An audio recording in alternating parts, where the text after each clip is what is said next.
Hey everyone, here is my review of Pantheon at Busch Gardens Williamsburg. Pantheon opened in 2022. It is an Intamin LSM Multilaunch coaster. It has a top speed of 73 miles per hour and a max drop of 180 feet, 4 launches, and 2 inversions. In this review, I'm going to go over the layout, theming, some things I like and dislike, and finally wrap up the video with my final thoughts. I was able to snag 2 back row rides my last visit to the park. To start off the 3,328-foot long ride, you go into some small S-bends. As you would expect from the POV, they don't do much. That sends you into the first launch. It's a rolling launch, and I felt that it was the punchiest of the launches on Pantheon. It only accelerates you to 36 miles per hour, but the other 3 launches slowly give you little boosts, which you feel but have little force to them. That advances you to the first inversion, a 0G winder. I love the hang time on this element. It's a really good way to start the. Next you go into a helix, which actually gave me nice positives, then some outer banked hill. Despite how unnatural they feel, I can't deny the present lateral airtime pops they have. You pass over the high-speed switch track and hit the second launch, which is separated by a speed hill. This is considered one launch. However, it's 2 accelerations which feel super wonky. Due to that launch having no bite, you get a rollback every single time. Nothing really happens in the back rows when you stall up there, but I assume it's better in the front because you rise up the top hat more. After changing directions, the train now decides to go way faster over that speed hill, and the ejector you receive is majestically intense. Thanks to the switch track, you can experience the vertical spike, which is 100% better in the back. I didn't even have to ride in the front to tell you that. I swear the second time I rode, I felt my ears pop while rising up. The first time I rode, I thought I was going to get a stomach drop feeling on the spike, but instead I was pleasantly surprised by floater airtime and a great view facing away from the rest of the park. One last time you go through the swing launch, getting wild ejector and boosting to 67 miles per hour, just enough to get over the top hat. In the back, this top hat is one of the craziest ejector moments I've ever experienced. The pull-out of this drop is where the max speed of 73 miles per hour is achieved. The positives at the bottom are so intense, and you don't realize that much on ride, but the river looks super pretty.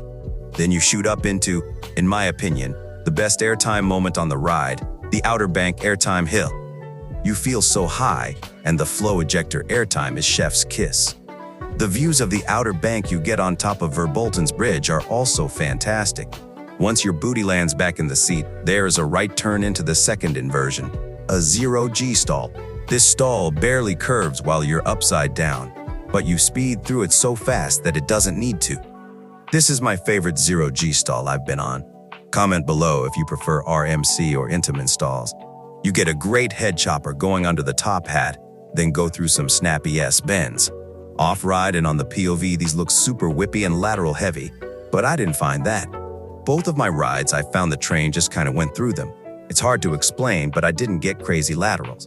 And the final element is a wave turn that also doesn't do a lot. You slowly rise up, then hit the brakes. It also just feels like the train goes through it, instead of ripping through it and giving airtime. Now it's time to go over theming, and I'm disappointed. There's no on-ride, station, or queue theming. The ride is just in a grass field. The station looks like a shed, and the queue only has small signs you can read. I think Busch Gardens really cheaped out. All they needed to add was some landscaping, or at least make the station look somewhat like Rome. Moving to some things I like about the ride are the restraints. They're so open and comfortable. They also don't have a seat belt.